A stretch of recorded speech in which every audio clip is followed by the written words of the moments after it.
Partout en France et en Europe, les Journées européennes des métiers d'art sont un événement unique et gratuit en faveur d'une meilleure reconnaissance du secteur des métiers d'art. Des rencontres avec des professionnels des métiers d'art, au travers de portes ouvertes, ateliers ou expositions.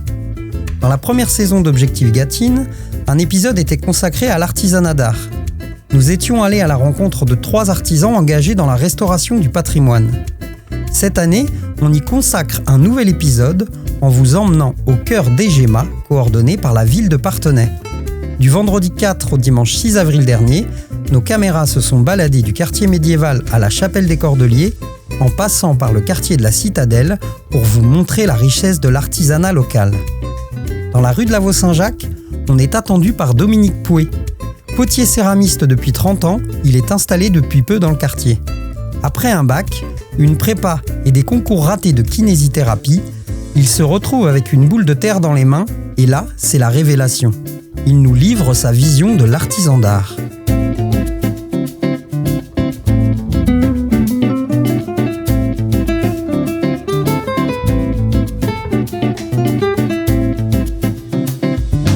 Les métiers d'art, c'est intéressant d'ailleurs de poser ce terme, parce que pendant beaucoup d'années, moi quand j'ai commencé, d'ailleurs il y a 30 ans en fait, on parlait encore d'artisanat d'art. Et puis, et donc l'artisanat d'art avait une connotation qui datait un peu. Et là, depuis, je sais pas, 15 ans peut-être maintenant, on parle plus précisément de métiers d'art, parce qu'on se rend compte en fait qu'il y a beaucoup de possibilités liées à différentes matières, différents matériaux. Et l'intérêt en même temps de l'appellation métier d'art, quelque part ça peut aussi relever le niveau. Il y a vraiment des gens qui sont excellents dans des métiers d'art, quoi. Je pense que c'est bien d'avoir cette petite notion où c'est justement le métier et l'art fait partie aussi de nos dynamiques, quoi, de nos recherches, parce qu'il y a toujours une recherche derrière une création, quoi. Le métier de céramiste, il y a vraiment un champ infini de propositions à pouvoir élaborer, rechercher. Au tout début de ma carrière, entre guillemets, j'ai travaillé sur ce qu'on appelle la technique du raku. Donc la technique du raku, c'est les objets là qui sont présentés ici. Et j'ai fait ça, oui, pendant vraiment longtemps. J'ai fait une petite escapade dans les années 2010 où j'avais fait un stage avec un professionnel. On travaillait sur ce qu'on appelle l'écriture d'argile. Donc là, j'étais parti sur un domaine où on travaille avec des engobes, une pâte de terre très fine qui va être appliquée sur un support de manière à faire des dessins ou des sgraffitos et donc faire un décor. Alors j'aimais beaucoup ce que je faisais, ça me plaisait vraiment énormément, sauf que je le vendais pas très bien. Je trouvais pas la clientèle vraiment adéquate à ce que je proposais. Alors je suis revenu sur la technique du raku, un procédé japonisant qui date du Moyen-Âge où on travaillait les pièces de manière à les sortir du four pour créer des effets de matière dessus en faisant des enfumages sur l'objet. Donc étant revenu à cette technique, je sentais vraiment le besoin d'expérimenter d'autres procédés. Alors c'était pas un manque, mais quelque part le fait d'évoluer tout simplement dans une pratique, quoi. Et donc j'avais vu depuis quelques années des collègues qui utilisaient une technique, donc ce qu'on appelle la cristallisation sur porcelaine, qui développait ce travail. Et 2020, ça m'a permis d'avoir du temps pour expérimenter, pour travailler, faire de la recherche. Et donc, je me suis lancé dans cette technique. Il m'a fallu quand même une année pour comprendre un petit peu ce procédé, quoi, donc ce qu'on appelle la cristallisation sur porcelaine. Moi, j'aime bien le côté, d'ailleurs, ce que je retrouve dans ces deux techniques, le raku et puis la cristallisation sur porcelaine, c'est qu'on va laisser une part importante au feu. J'aime bien l'idée de faire quelque chose qui a une certaine rigueur et ensuite laisser ce moment-là au feu. On va vraiment être dédié en fait à laisser l'empreinte du feu dans les objets. Donc j'aime bien ces deux parallèles en fait. L'Egema, c'est quelque chose qui a tout de suite eu un engouement. Et je pense que, étant donné que ça a lieu toujours en début de saison, en avril, ça permet aussi aux gens de pousser une porte d'atelier. Donc l'Egema vont être un vecteur justement pour que les gens prennent l'habitude aussi de venir rencontrer les artisans qui sont autour de chez eux et permettre de faire bien sûr découvrir des métiers.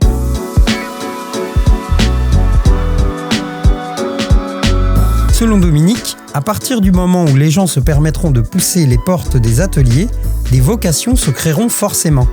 Les GEMA permettent de faire découvrir des métiers aux touristes, mais aussi aux parents et leurs enfants désireux de découvrir un métier manuel. Pour comprendre la motivation politique à coordonner un week-end dans le cadre des Journées européennes des métiers d'art, on rencontre Bérangère Hérault, élue à la ville de Parthenay, déléguée à la Cité des Arts.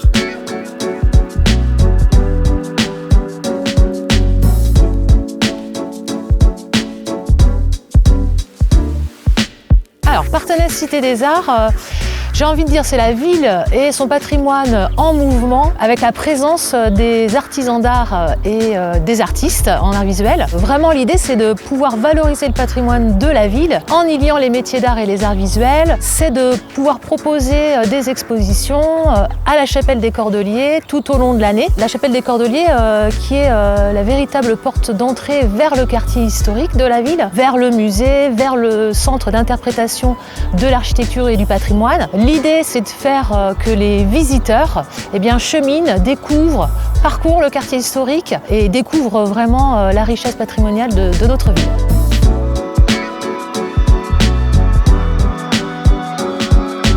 La ville coordonne l'événement pour la 5e année consécutive.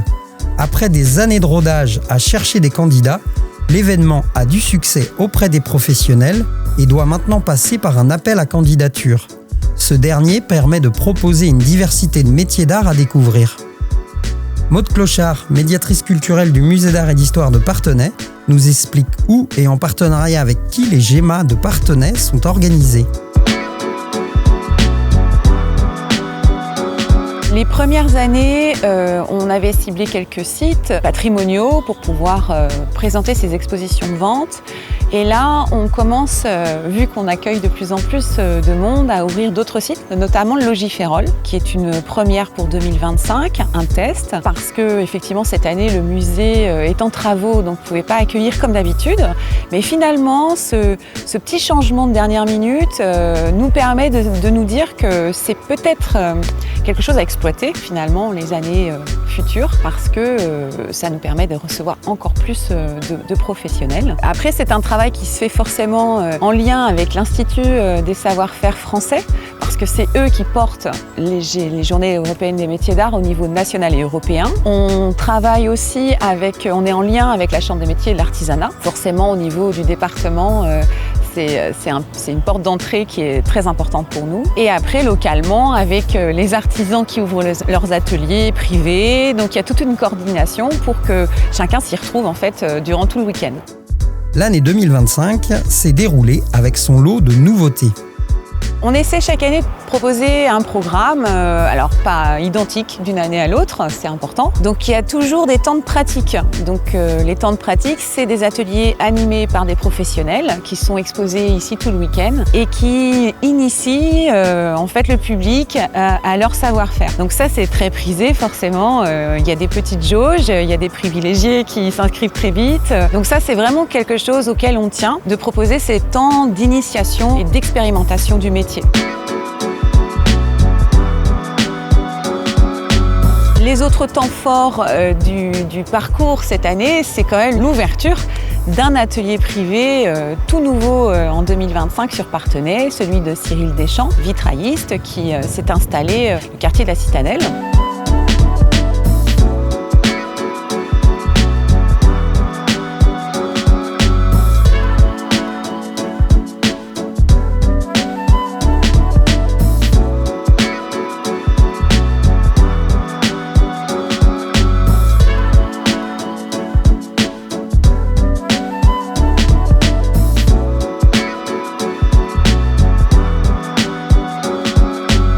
L'atelier Wilson qui se trouve aux anciens abattoirs, qui héberge 2 professionnels toute l'année. Elles ont aussi eu envie d'ouvrir leur atelier à d'autres professionnels. Donc en fait, les temps forts, c'est plutôt les professionnels qui les créent. C'est des propositions que eux nous font et ça enrichit en fait ce qui est proposé à Parthenay.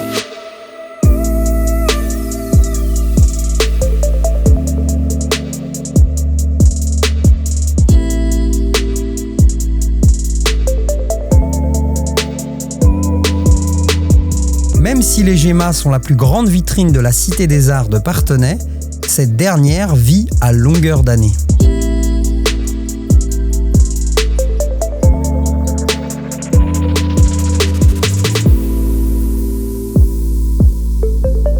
En dehors des Journées européennes des métiers d'art, la Cité d'art de Parthenay vit tout au long de l'année, notamment à travers la programmation d'expositions en art visuel à la Chapelle des Cordeliers, qui se déroule d'avril à octobre. Il faut également avoir une attention toute particulière pour le musée, qui a une place vraiment importante dans notre ville, qui est reconnue donc par le ministère de la Culture Musée de France. Et donc il faut pouvoir asseoir son budget de fonctionnement pour que l'équipe assure ses missions. Et dans ces missions, notamment, il y a la coordination de la Cité des Arts. La Cité des Arts, c'est aussi le soutien donc, aux initiatives des associations locales. Alors notamment, tout au long de l'année, la Chapelle des Cordeliers est ouverte pour des expositions proposées par les associations de pratiques amateurs de la ville. Nous soutenons aussi le festival des Sous d'Art autour de la sculpture et de l'assemblage métal. Et puis, nous soutenons les initiatives également dans le quartier historique, notamment du collectif du quartier Saint-Jacques, en lien toujours avec la présence d'artistes et de professionnels métiers d'art. Les associations culturelles de la ville de Parthenay s'inscrivent pleinement dans la programmation Cité des Arts tout au long de l'année. Ce ne sont pas les seuls.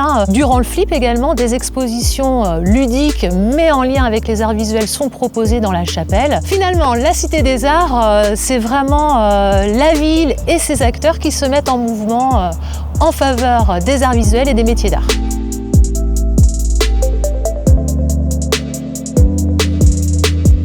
À la question métier d'art et dynamique économique dans le quartier Saint-Jacques, Bérangère Hérault a répondu que la politique Cité des Arts portée par la ville avait surtout pour vocation de soutenir la dynamique existante dans le quartier historique autour du patrimoine. Le samedi matin, Jeanne Forgenel, graveuse, accompagnait les participants d'un atelier dans la réalisation d'un tampon en taille d'épargne. Un atelier gratuit et tout public à partir de 10 ans, dans la salle du Moulin de la Maison du Patrimoine. Avant le début de la séance, on lui a posé des questions sur la gravure en taille douce, l'atelier réalisé et l'importance de la transmission pour un artisan d'art.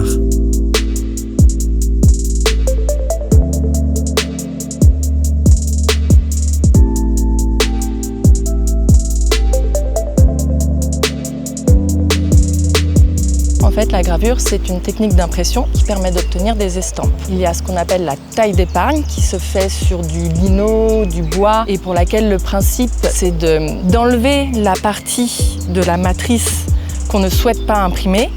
La taille douce, c'est le contraire. On creuse dans la matrice pour garder le dessin qu'on souhaite imprimer. Donc moi je travaille principalement sur cuivre, mais ça peut aussi se faire sur zinc ou même au cours d'atelier sur des boîtes de Tetra Pak. On intervient sur notre plaque avec une pointe ou avec des produits qui vont venir creuser la plaque. On dépose l'encre dessus et l'encre vient se mettre dans les creux de notre plaque. On l'essuie délicatement, puis on la passe sous presse et le papier va venir absorber l'encre qui est restée coincée dans les creux. Donc c'est ça la gravure en taille douce. Donc là, on est sur une semaine des métiers d'art et effectivement, la gravure fait partie de ce qu'on appelle les métiers d'art. Au départ, c'est vraiment une technique d'impression qui a été utilisée beaucoup pour la reproduction de tableaux de grands maîtres, aussi d'illustrations dans des journaux. Aujourd'hui, elle est plus nécessaire d'utiliser cette technique pour de la reproduction. Donc la plupart des gens qui pratiquent la gravure partent de leur propre création et donc ça devient une discipline des arts plastiques à part entière. Mon atelier de ce matin, c'est un atelier vraiment de découverte. C'est un atelier de gravure sur lino. Ça permet vraiment de rendre la chose très accessible et ce qui est sympa avec cet atelier, on monte notre petite gravure sur un tampon. Donc les participants peuvent repartir avec leur tampon. On n'a pas besoin d'une presse et d'un gros matériel pour pouvoir réimprimer. Alors pour moi, les ateliers, oui, c'est important, effectivement pour pouvoir transmettre un savoir-faire et puis surtout pour apporter une forme d'ouverture. Il y a des personnes qui ont besoin de s'exprimer par le sport, par la musique. Et en fait, il y a aussi des personnes qui ont besoin de s'exprimer par les arts plastiques et c'est pas forcément si évident d'y accéder. Donc ça permet de rendre ça accessible. Et puis pour moi, dans une pratique artistique, c'est important aussi de ne pas s'isoler. Faire des ateliers, ça participe à ça, de pouvoir pas juste travailler soi, mais travailler avec les autres. En septembre, Jeanne ouvrira son atelier au grand public. Elle y proposera des cours et des stages de découverte et perfectionnement à la gravure. Rendez-vous à Boismé. Ainsi se termine notre deuxième épisode de la saison. Dans le prochain numéro, on se met au vert dans les jardins remarquables de Gâtine. Rendez-vous au Jardin du Guet de Loumois, au Jardin d'essence du CPIE de Gâtine-Poitevine, au Jardin du Val-de-Flore à Soutiers ou encore au Jardin des Histoires du Nombril du Monde à Pougnérisson.